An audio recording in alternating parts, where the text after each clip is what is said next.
the first ever British aposematic cabinet minister, the first ever cabinet minister in British history whose hair is dyed a bizarre, unusual and unnatural colour, has been forced to resign because she is a liar, because she is corrupt, because she is a thoroughly dishonest woman.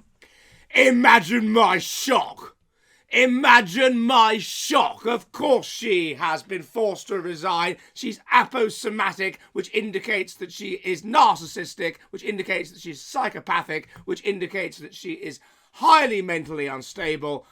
Obviously, she's been forced to resign, and in this video, I'm going to look in more detail at how the signs were always there, even beyond the messed up hair. Before I do that, could you please subscribe? Could you subscribe here on YouTube? It really helps us vitally if you do that. And could you subscribe on my Substack? That's thejollyheretic.com, where I put all the most based stuff, where I put in-person interviews, films I'm making, where if you like what I do, you can support me for the cost of a pint of beer a month. Okay, back to the video. Louise Haigh. Louise Haigh, the Transport Secretary, born in 1987, has been forced to resign because it turns out she's got a criminal record for a not unserious offence. As I say, I am not shocked in any way, and the key reason I'm not shocked is because she's aposematic. She's our first aposematic cabinet minister. Now, there's lots of other indicators as well that something was wrong, but this is of course the key physical one. Aposematism in nature, if you're poisonous, you indicate to other animals that you're poisonous by having very, very bright colours like wasps. Indicates stay away. Left-wing people are, of course, not physically dangerous. Left-wing people, on average, are physically weak. They are frightened. They are paranoid. And for that reason, they want to indicate to people to stay away. So they pretend they're aposematic, like hoverflies pretending to be wasps. And you see them adopt very, very bright, unnatural coloured hair, things like this. And it's been found, as I've showed in the paper, that having unnatural coloured hair, blue hair, and the blue as it's called, is a sign of being mentally unstable. Why are you you're mentally unstable? You're frightened of other people. You're scared of them. You're paranoid. You want them to stay away, and so therefore you have very, very bright hair. At the same time, of course, you don't know who you are. You have a general sense of unhappiness, and so you want to assert a strong sense of identity. How do you do that? Very, very bright coloured hair. And finally, you're an unpleasant person. You're low in agreeableness. You hate society. You hate tradition. You hate everything around you, and so you want to upset and offend people and assert a sense of power. How do you do that? Very, very bright coloured hair. So I remember thinking immediately when she first came to prominence, once the Labour Party were elected in the summer, I thought to myself, God, here we have a cabinet minister, transport secretary, who's aposematic. There must be things very wrong with her, even by the deeply mentally unstable standards of the left in Britain. But it gets even more interesting. So first of all, we find she was born in Sheffield to trade unionist parents who sent her to a private school. Now, what is that telling you? You're a trade unionist, you're all about helping the working class, you're all about equality, but yet you send your child to a private school, going against all your principles as an activist in the Labour Party. That tells you hypocrisy. That tells you people who are virtue signalling. That tells you people who are to some extent high in neuroticism, mentally unstable, and therefore they adopt a false sense of self that they're morally superior by getting involved in the left. But when it comes to their own children, they're hypocritical. It's all just hollow virtue signaling. They don't really care about the poor and about equality because they send their child to a private school.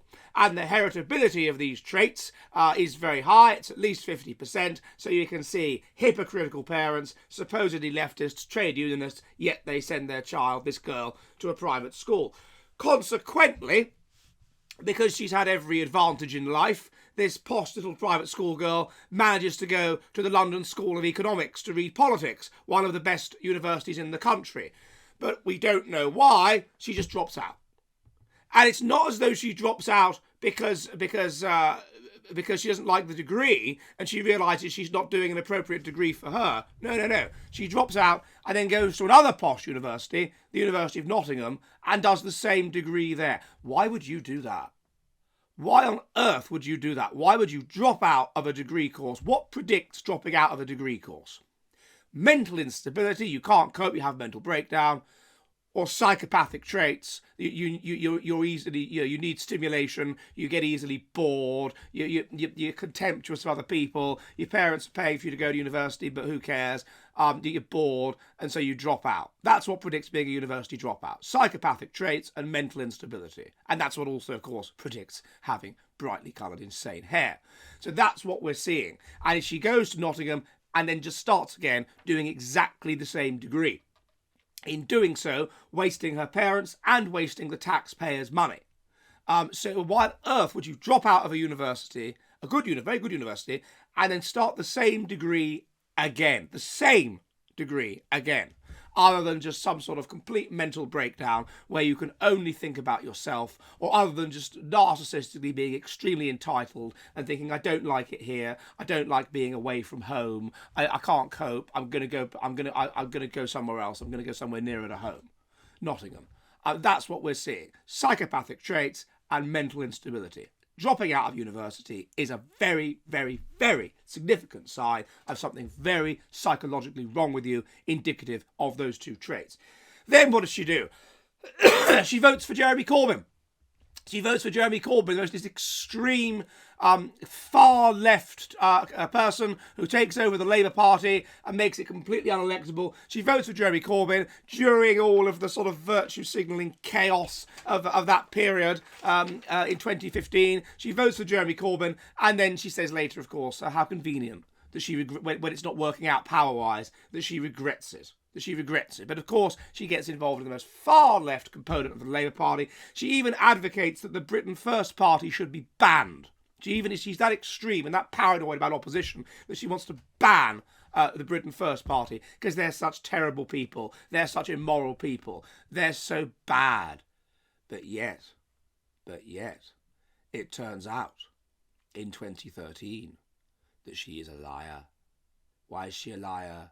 Because she's corrupt, because she's high in narcissistic traits, as has been shown with left-wing people. They're mentally unstable, so they adopt a morally superior false self where they're the best and better than everybody else, and they get narcissistic supply. Why? Yeah, because she's mentally... That's what she does. She's entitled. She deserves more. She deserves the best in life. So she's working for Aviva, and one day, apparently, she's mugged in the street. And a handbag is taken. And she tells the police that her mobile phone was in that handbag and it was stolen. And then she gets a replacement mobile phone. And then when the police start looking into it, and the mobile phone, her mobile phone, by her, which is being tracked, is switched on, then it is realised that no, she did not lose her mobile phone. And then she is dragged before the magistrate's court and pleads guilty to fraud. Now, of course, she knows she's guilty. She said, oh, I forgot. I didn't realise I got it wrong. No. Why did you plead guilty then? You knew perfectly well, Louise, Miss Haigh, you knew perfectly well that you had your phone. Of course you did. You were born in 1987. You spent all your time on your bloody phone. You spend all your time on Twitter and the Instagram and the WhatsApp app and all the other stuff. You knew you couldn't live without your phone.